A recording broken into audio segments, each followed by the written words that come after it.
My mother was raised Catholic. That whole side of the family was devout Irish Catholics. She met my dad in high school. He was not only a UU, but the son of a UU minister. And when they got married, my mother happily left Catholicism behind. And I'm not sure my grandmother ever fully forgave my father for damning my mother's eternal soul. But Mom refers to herself as a recovering Catholic. And according to my mother, we talked about it over the phone, she said rather than damning her, Unitarian Universalism is what saved her. I was raised UU, went to church almost every Sunday and loved it. Big surprise there, I'm up in this pulpit. And one day when I was maybe 10 or 12, a preteen of some sort, we were leaving the church, just myself and my mother, and I saw a car parked in the church parking lot with a bumper sticker that said, "My karma ran over your dogma." Now, I understood that this was a religious joke, but I didn't fully get it. So I asked my mother to explain it to me. I said, "I know what karma is, but what's dogma?" My mother stopped in her tracks, looked at the bumper sticker, looked at me, and then addressing the sky said, "I have done my job," and kept walking. I did not get an explanation of dogma that day. Growing up a UU, I learned about many of the world's religions, but no one wanted to talk about Christianity. I found it really quite frustrating, especially as a teenager. The town I grew up in was unusually diverse, and thus I learned less about Christianity from social absorption than perhaps the average American. And I had, however, heard about Jesus, and what I had heard was that he was a radical religious teacher who preached against oppressive government and worked for social justice and loved everyone, no matter who they were, even those rejected by mainstream society. And that sounded pretty Unitarian Universalist to me. And I could not understand why the folks in my church growing up didn't want to talk about this radical rabbi. I now understand that a lot of people come to our religion as what you might call religious refugees. My mother is one of them, and maybe you are too. It's not always Christianity that people are leaving behind when they come to Unitarian Universalism, but it is Christianity often enough that it has become taboo in some UU congregations to even talk about Jesus, certainly to read New Testament scripture, or even to use the word God. This was certainly the case in the congregation that I grew up in. And when I eventually went to seminary, I had to study and learn the Bible, and I was not prepared for it. There are some really wild stuff in there, and the words have been interpreted in very problematic and harmful ways in the past and today. However, there's this quote that my New Testament professor told our class that has really stuck with me. He learned it from Professor Dale Martin from the Yale University, who was an author, a New Testament scholar, a historian of Christianity, and an openly gay man. And Dale Martin said, "Text doesn't mean anything. People mean with text." In other words, the meaning of a piece of scripture has more to do with who is reading it than the actual words on the page. Who is the reader? What cultural identities does the reader hold? What have they experienced in their life? For centuries, sexist, homophobic, racist, and culturally dominating authorities have promoted their interpretation of what Scripture means. But is there another interpretation? I think so. Maybe a more loving, liberating interpretation that's just as true, or even more true, than what we have been told? Can we read these old words from a modern UU perspective? I invite you to come with me into some biblical text, and this is where some UU congregations get really nervous, but I promise everything will be fine. And I hear that you all have some experience at this, so you may not be as unprepared as some UU congregations, but if anything I say today brings up feelings, you can talk to me about it after the service, or we can meet one-on-one. Just send me an email. Okay, so let's dive in. We're going to Mark. There's like 6 or 7 sentences, but we're picking up sort of in the middle of the story, so let me give you some background. At this point in the Gospel of Mark, Jesus has already been very busy. He's gathered 12 apostles, healed people, driven out evil spirits. He recently fed 5,000 people with the miraculously multiplying loaves and fishes. Is sounding familiar? Yes, I'm getting some head nods. Okay.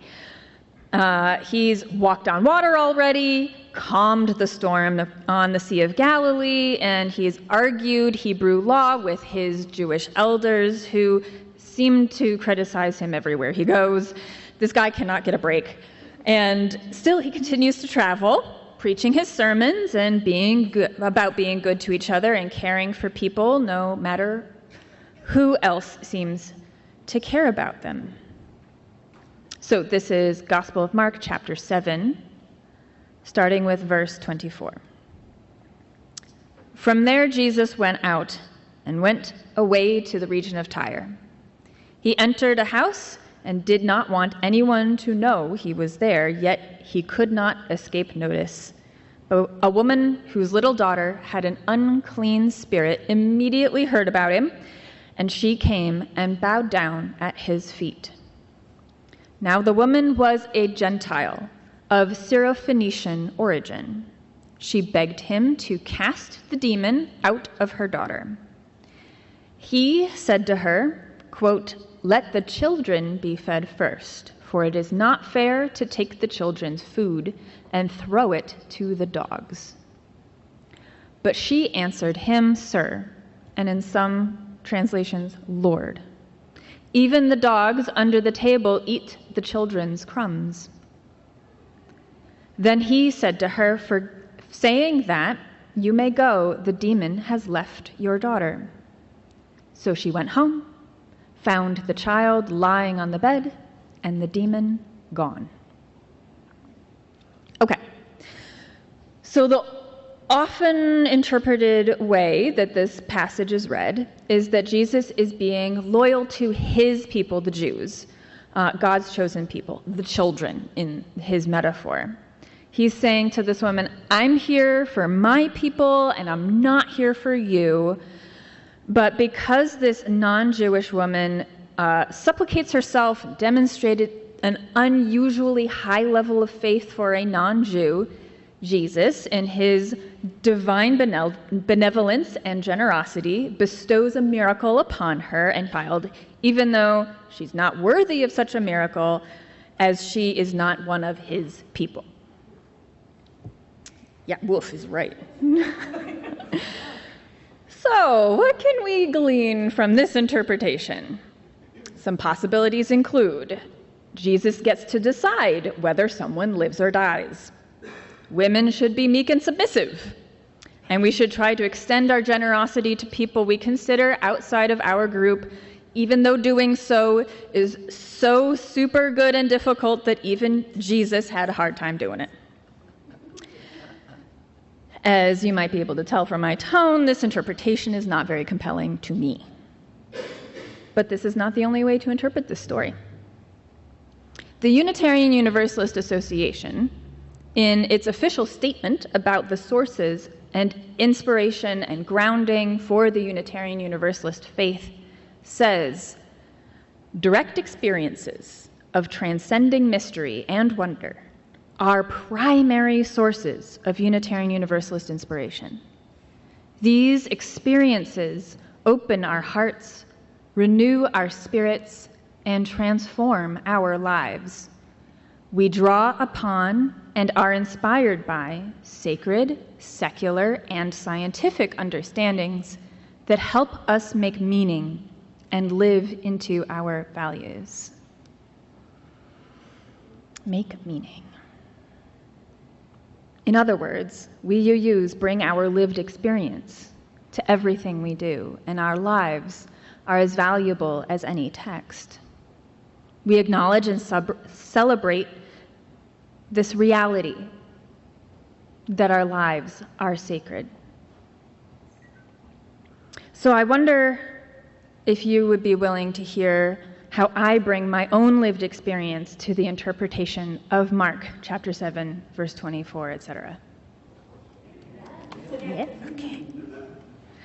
I think in this particular moment in the gospel story, Jesus is tired and a little overwhelmed. He's been giving and dodging his critics and the police, but he's gotten to town, and he's barely taken his sandals off when yet another person is asking him for something. He's cranky. And he's mean to her. I mean, like, really mean. He compares her to a dog. That's low. That is not the divinely loving Jesus that I had learned to expect. This Jesus is not perfect. He's very human. How many of us had said something harsh when we were tired and grouchy? It's pretty relatable. Now let's turn our attention to the woman. Rather than being a paragon of weak, submissive femininity, I see her as quick-witted and determined, which, in my opinion, is a good model of femininity. This is a mother with a sick child at home, and she will not take no for an answer. When Jesus goes low, she goes high. She still addresses him, Sir, or Lord. She then skillfully uses his own metaphor to demonstrate her point. With his energy and patience depleted, Jesus was speaking from a mindset of scarcity. He felt like he needed to save his energy for his people and had nothing to spare for this non-Jewish woman. But she reminds him that all creatures are God's creatures. The dogs and children eat the same food in this metaphor. She reminds Jesus that all people are cared for by God, and God's power is infinite, not a scarce resource. She's being respectful, but also clever, perhaps even humorous. She's turning the other cheek like a boss. And Jesus, we can imagine him pausing between lines 28 and 29 to consider what she has said. Maybe he's humbled by her intellect or impressed by her demonstration of faith in God's expansive power and love and healing. Jesus basically says, you know, lady, you're right. My bad. Thank you for saying that and reminding me of my own beliefs. Of course I'm going to save your kid. So I'm going to read this passage again and see if you can hear it through my lens. From there, Jesus set out and went away to the region of Tyre. He entered a house and did not want anyone to know he was there. Yet he could not escape notice, but a woman whose little daughter had an unclean spirit immediately heard about him, and she came and bowed down at his feet. Now the woman was a Gentile of Syrophoenician origin. She begged him to cast the demon out of her daughter. He said to her, "Let the children be fed first, for it's not fair to take the children's food and throw it to the dogs." But she answered him, "Sir, Lord, even the dogs under the table eat the children's crumbs." Then he said to her, "For saying that, you may go, the demon has left your daughter." So she went home, found the child lying on the bed, and the demon was gone. It's almost as if the demon in this story is the concept of scarcity, the idea that there isn't enough love to go around. that there isn't enough healing. But the demon is gone in the end. I don't know about you, but I like a story with Jesus that has some character development. I can relate to a human Jesus who's cranky after a long journey and who recognizes when he's messed up and doesn't let his ego prevent him from doing the right thing. That's a recipe for helping me to be a better human. And I like a Bible that shows women as complex and intelligent and tenacious. This is material I feel like I can get behind.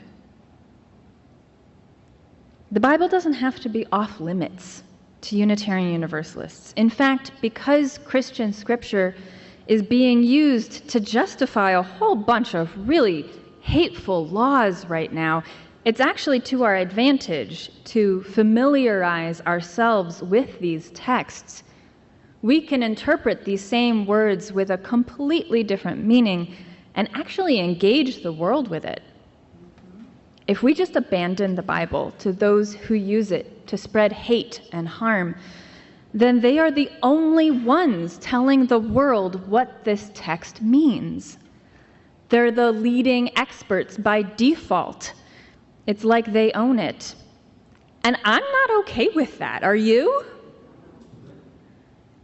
It's the same thing about patriotism. A lot of liberals and progressives won't fly the American flag because it feels like something a conservative Republican would do. But the American flag is a symbol of our country. It belongs to all Americans. And if the people who promote hate and prejudice are the only ones who fly the flag, then the symbol of our country becomes synonymous with their values and not ours. Our Unitarian Universalist faith calls us to put love into action. By not engaging, we allow others to control the message, whether it's religious or political. Mark 7 can be used to justify exclusion, patriarchy, and religious supremacy. Or it can be used to promote unconditional love, generosity, and the dissolving of otherness. It's the same text, but a completely different meaning. Now, we Unitarian Universalists sometimes get hung up on what is true. What's the truth? What's the right meaning, the right interpretation? And we can't know what the original authors of this text meant by these words. They've been translated into God knows how many languages, into English multiple times. And the ancient Greek version was most likely recorded from oral traditions at least 3 decades after Jesus died. What's important is how we can relate to and use the text in the here and now. Because Christianity is not going away. It's been around 2,000 years. And it's part of our religious history as Unitarian Universalists. We have the right to interpret this text from our values and our ethical lens. Ours is a living tradition, and to live is to grow, to change, to adapt. It's up to us to keep our tradition alive and growing with us. We have the right. And in the current state of things, we have the responsibility to reclaim the Bible and use it as a source for good in the world. And I'm not saying that all you use should become Christians. That is not what I'm saying. I'm just advocating for a rebalancing. If we can talk about Buddha, we can talk about Jesus. If we can host a Sangha or a meditation class, we can host a UU Bible class. Christianity is not the other. It's one of many sources of our faith. We gather on this Sunday morning to be with like-minded people. We are tender-hearted souls in a harsh, often cruel world. And we come together to remind ourselves and each other that there is also beauty. There is also hope. there is also gentleness and joy in this world. Religion is spirituality done in community. Do not be afraid to claim your religiosity. Combat the stigma that to be religious is to be narrow-minded. Religion is not that. And religion is not the problem. It's what you do with your religion that counts. May it be for good.